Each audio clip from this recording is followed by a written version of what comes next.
الحبيب المصطفى الذي بعثه الله على فترة من الرسل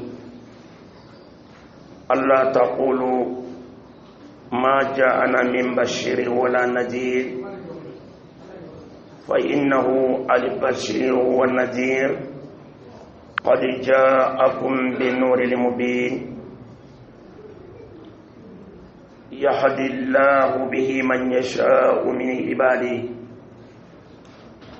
اللهم يا رب العالمين فاجعلنا من المهتدين اللهم آمين والتي لنا وصل النبي من كما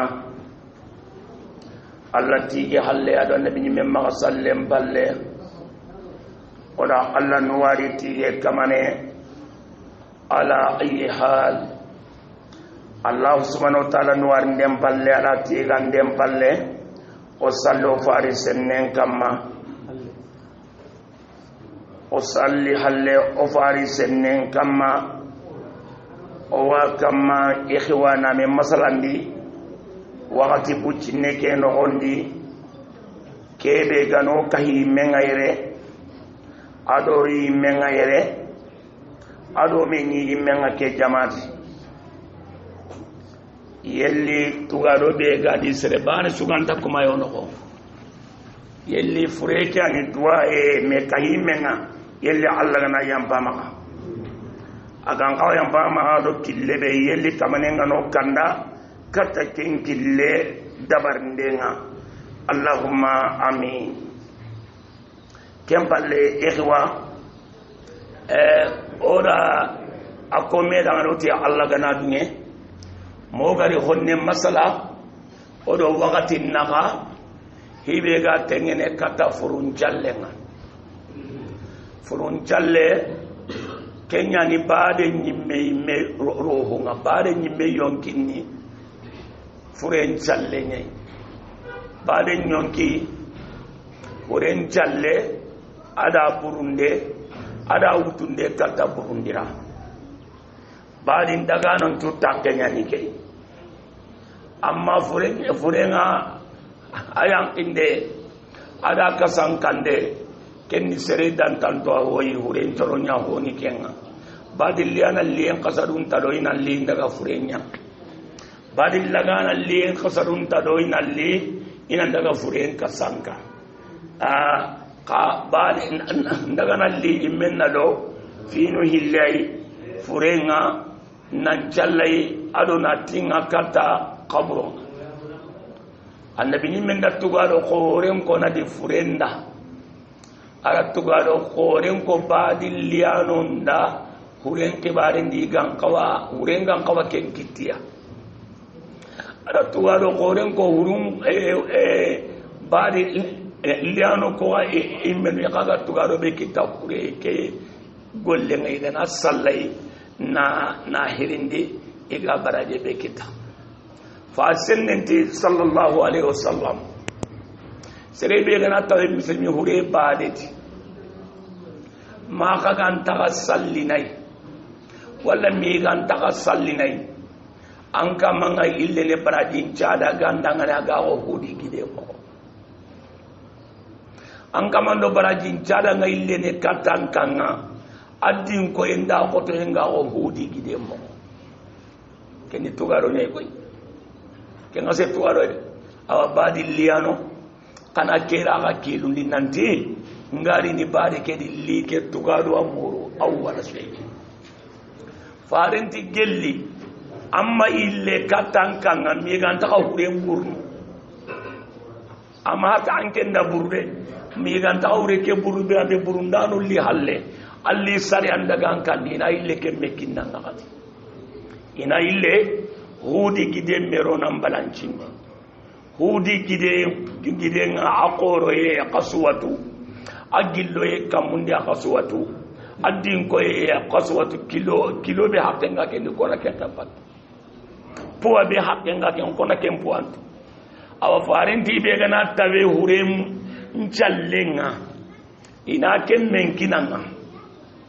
angana dugu mi ga gilla burnu nalli ina ken menkinanga yella Allah gano takellati o axi hure keda kembire ke tugado anke mbadi liyana tugadon po hanan bayi tugadon pillandi hammi hillandi be gara liti kani hammi hana be aga nyalli sababu nga baade kedi annake nganni khalasindi nan dilli na tugadon yakiti ngahi ke hindi li silama kun anda khairi qora kininga ngan kawa kitinga ke hindi mpagari kudo na ke mbaraje do ken khairi ayla ni mpagari khadi kudo khadi ngari ke gabundo akisini kambo khadi aro arjanna kambo alla yampana maka kambo na nema ken kitena dangani kambo libare ke di kudo alla ga yampana ngari ke maka don no be mobe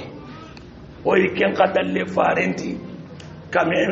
kame silami maka tan nakate mu'min imameni muslimi hure ya bada ina salla ina duwa da na duwa kalasin dada aganta le kamanen kaga yampana kai na hon nan jira ko ke hure da ngari na rondi neman Allah wa yampana ke hure da na rondi arjanna neman den no do o sallen cababun ga hure ke do anke danke o salle ke sababu Allah wa yampana hure ke mana rondi arjanna idan anna tuqali nanti anna keran kilundan condomenti innamal a'malu binniyati wa innamal likulli imri'in ma nawa gollen tusu ho on tatungena no gondi golle ke wanto ni ngane ke baani aita ho sutu aron kimni serenga anda dabari bamma dabari ba gelangara ngane ga khalasi golle ke kitenan dabari ba amma kitenan dabari ba golle nya gani ke ngai hinnya gani angara ngane ya bana ngatugeni anga tugere tengane ke hara gana yadi angana golli kenya tugalo ngambu ngai kanga ngeke watugere ken sababu da ngani keda ono ngani on kala sindi o ahi keda farente tan nakate mu'mini kenga na sallim bismi hurenga nan duware na duwa bismillahirrahmanirrahim akati ken jabab na taundi arjana ne man da non nan nyamba bi ko non akhirno kembile keto o wajiki o ga hakke be hayir kulay nasimare tan na mu'mini de an kawanda an kito gadi o hakke be ay salino o hakke nasimare tan na mu'mini kito gadi fare nyillane wondirati kame muslime kuma na meni mu'mini hure baade dinan challai na duwa on kala sindarangan na Allah nyaga ti Allah nyampawre ke maga Allah waya brawre ke mati ke kame muslime ke idwa ngendi salle chabab ngaji kristere be gara meni lenki dingiri ya kenna mpumo hari o joni hada marenne kenna mpudo o joni hada marenne agne ke akhi muslim hilla kapana ga hilla kapegan ta gollude Allah tara gollude ke muslime be ujune muslime on mo kenga farinti kame muslime ya kenga na duwa wa akhin dasu Allah wa hinne yella lagna hinno akhi kuna aywa kega nya keta keni hillandi alli bade ndido kiasra bade liye ngani sikandi be angan kawautu kenni ke furen choro kapalle ma ko be gandina furen nimme furen choro sumpu be gandina majike be gandina ma khanu be gandina ma taqalle ma ko be gandina alliti kenya sababu yikudo ken kapalle ma ken taqalle ma ken kanwe anakatu utini anakatu jidini anakai wayri sere anga akhi ada fi kita la samantahi asunun tahi ansunun tahi alli ka hay sunu ke dagara sunu tewtu kenga hokka palji kenga kana anga khike ada sikida sunun tahi la samantahi ada wari kongo amma haju ri magayi kedi ampin tadi andi tonosu ken qawasun do men mison dinampin ma kembeti ken sabura su onalli ona li akhimburu ona li bade li medanga awanyati ke sababu ngajike kebe gona ha sumpu kebe gona ha kanwe kebe gona ha tagalle ma kebe gona ada tannan kotonti selama ko ke aha hunda kanwe ada tagalle ma hunda jike ada sumpu ana tannan koton kusikia nyana bade liye ngana bade liye ananga nenya kusababu nusikia anna tuga don kita kusuni ngani surunyai ngani hananda nya anyi metugene kammo ngani hillandin nya alla yampana fureke maka kammo ngani sikandin nya kanwedo sumpu be gando furentoro na hasabatini kammo kembe suke gana fami ke ananya badi liyana bani su an badi dulliyen cabaku kempalle keta oti keta farinti kame muslime agana salli hure ngalla wa bana salli nay kammo o salli no hure kay kammo kandi ni hurun challe kandi to onni salle kay o gada baranda farinti sallallahu alaihi wasallam akagana salli hurenga gella akagana salli hurenga so fa akhlisu lahu du'a kada du'a ngin kala sindi hurekela kada du'a nginna ko kala sinde alla duran takke alla da nangani hurekela kaga na salli hurenga kana du'a on kala sindada to anon tiketa ken du'a o keta laysa fi haddum mahdud kan panta kai keta nantanya na kundubani akenta kai ke uche hakenya ni kenta gai uche kete ho agillo diga meta na swanda koba kenche hewa amugi fare ngaba kem amugi fare ngaba ken duwa wa amugi fare ngaba ho sunta yanako duwa unyaga ni ho ya to konyaga ni duwa unga ho be ga ho suga to ga trada duwa ho soga kelli adduwa basu dajanna ko hureke kama hobe gaho alla ga hinne naydo killebe nanta nyampa maka ana rondi arjanna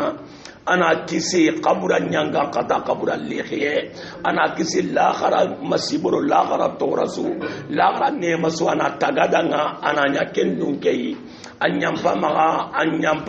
anyampa hakundu di hakke bega ado alla naga hakke bega do soron na alla na nyampa sudal nan pinai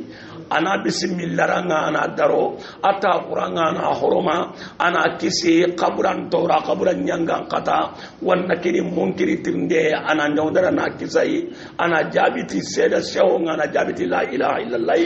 hobe ga ko kumenu tiga mu konne hobe ga ko kumenu seho konne ke atonne furun challe salle ko re to nyani duanye lakin laha awasalle kedanga amurum makhsusan hi kere nte nyamo kere nte ngadi manna kun kita salle kedia angama kun kita so ato ni nan to wanduwa hurenda ka to kon pedi nan tan challe hure heren tay salli jinga nawutu gellagane salli jigan tamma gellagane khagali jigan ta kama malla takiyene jinga na tamma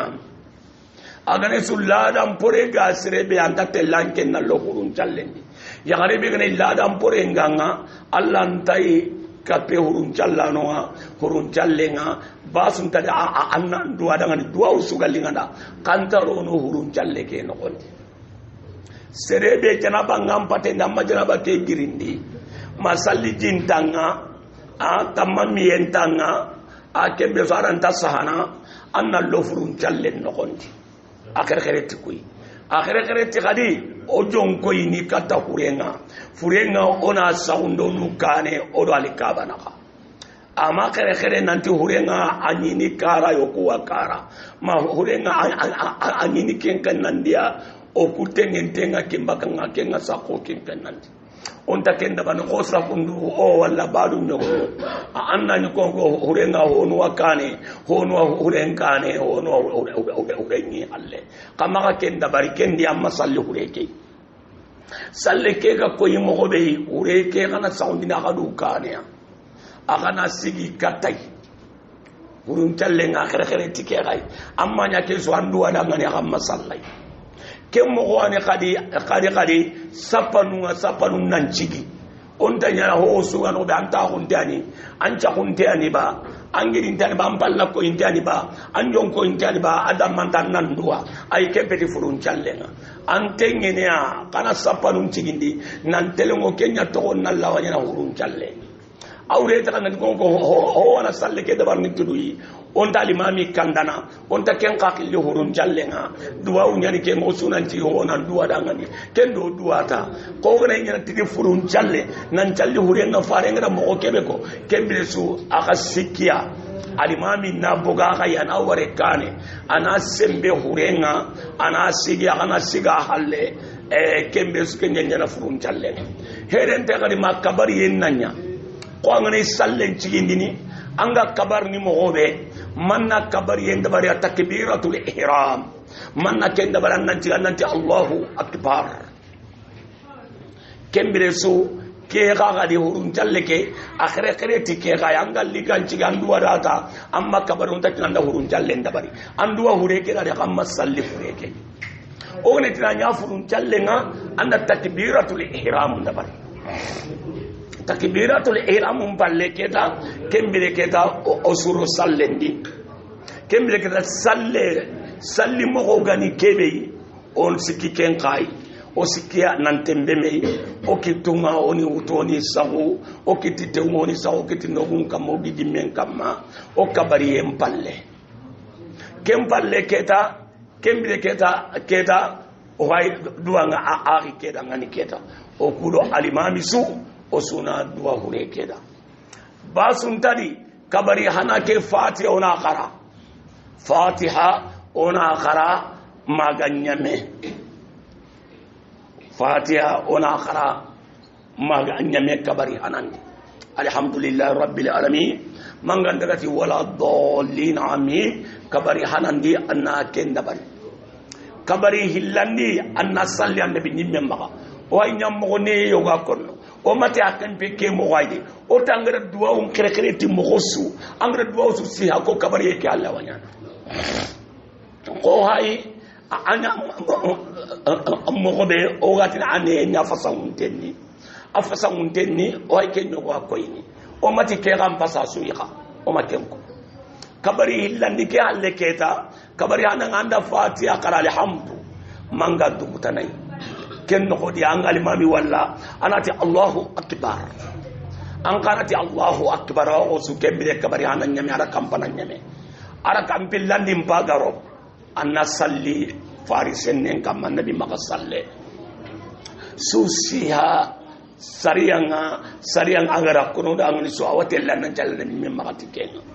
awagella khasu suho sirenga salatu ibrahimiyya annan challe annabi nyimme maka bi salati ibrahimiyya aula kenyam pasu sire kontatini kemba ko tianko nini anga annabi maka salle tanakita annabi maka salle nyaga nanga salle annabi maka tikenga a fofontai fazaizun a asirenyani anna to salli annabi nyimme kamma anda kanya tabani aba anda nyata siko aba anda nyata nutami aba anda to salli nabi mem kama malimami galite adi Allahu akbar kabari sikandim pagari kabari mpilli inyame araka numpilli nyame araka cikandim pagari kenya gani kabari en cikandi annati Allahu akbar kembire keta anduwa nga hure kiada ke kabari sikandi afo sire anna duwa hure keda anna kafari muru hure keda anna hinne muru hure keda anna yampa muru hure keda anna kisi muru hure keda arjanna na akite mo muru hure keda na akite ngana duwa undi jahannaba kisi mo anduwa undi anna ko Allah na muru hure keda kabura ngane o mo ayuru mo anna muru hure keda nganduwa uke no kon kabura nga akura mo anoro mo anna muru hure keda nga wanna kedo munkiri itindi de kebe hure kega katta ya ga ko ne wono do kille be aga ko ne wona da ngani mo be anna kinya ga anna ke muru allah ari janna na murada anna kisi muradanga nanna muradanga Allah na takke kina ilagara agam pasada duna ana nema Allah magani bisindi kata duna ana warja khaira ana nema kinai ana hinera ana tagal lemmo kinai ana kapal lemmo kinai la kharainu ana qidi fatal lemmo kinai igam pasada duna khalu anna to duwa ngati kai ma alimami ganni letin Allahu akbar ibe gara ko no arabendi anna ko bil arabiyya ibere wa konno ansoni kendi annako angara wa konno hullendi angara wa konno kanne be dawre nan arabe kampasu kanno ko kurtunga onati illa koni mo kenan katu telongono nange musiri ara wani nanga na ko arabe kanne kedi alla wa telongo yego kitadi na ko to anna ko kanne tanadi haqiqan na do kaita annan katu duwa ngara kanne be angara wa muku duwa ngi ke anni me ga tunu nan timpaga duwa rati kay anga ne ke ga hasilani anga hinne dangani duwa ngi ke no gondi am pam mi ke gani hibe Allah na nyangada anga arawa konno anga arawa konno yo awre nanti manna ko horsi arabin kanne nyadi anga ma ko kendi so awo so amma duwa ay farenti fa khilisu lahu duwa kada duwa ngi nyakala sinda dangan amati horsi kada ko te arabin kanne atanna duwa ngi nyakala sinda dangan anke da arabe mu ko anaba sinda arabe kanne ke kamo anke ma arabe ko abada amma mu amma arabe qara Allah tada anke no wandu anga dangan ti arabe kanne kamo Allah ta duwa ngara kempeti qasadun na do muri honna do anna duwa ke akhala sindada har agana yare tubano nga ino gatin nan tere dai manna ko ti arabian kanne nyai onati kempeti wajibi an kamma anna ko nan duwa dangani kanne be anga muku Allah na kannu ko sutaga anga muku anga wa konno anga wa ngani an kala sinu ko yekeda kenya ni kabari ye cikandi andua umpai ke anna dua hurenda kande be angarawa muku angarawa kon kabari yenga keta sikunti men nakatandim irini anna dua kita kabari nakatandim paling ada Allahu akbar anna dua anni medanganya na dua silamin turanna dua tagalle monda hurendo birantencu wanna duyi suda hurenga asoro amare mu anna duyi idangani na hakke Allah subhanahu wa ta'ala akra halle umma fitina kita tay umma jarabi kita tay no kisa halle to kuma abaraje kebe kundu ogan kawa kitana hakke su umma daga kumekenga anna duwati ku yallanto kuma barajenga allanto ofitina halle kumenu khawaranu anna to duwangati anna nyampo kuma ado sawano yigunta yagarenta liana bega ere ado serebe gamari amare mumaro islami mumaro la ya dunkenju hurendo bilantenju anna to asuda ngati allan binna so na sunne mana surondi aljan ana kafariye nya na barakira halleti alwa ke anna duwa silami nun qarani o bilan tondo o karinto no o bilan o dina ngakamma no kare akamma ka no bilan da kamma no kara kamma kuma no khawaranu o imeduga konno o duwa undi mobe anna to ko duwa unu duwa nga malima mi ga dino be assalamu alaykum an qanati assalamu alaykum kembere so mun dalle ngasa wati alhamdulillah barakallahu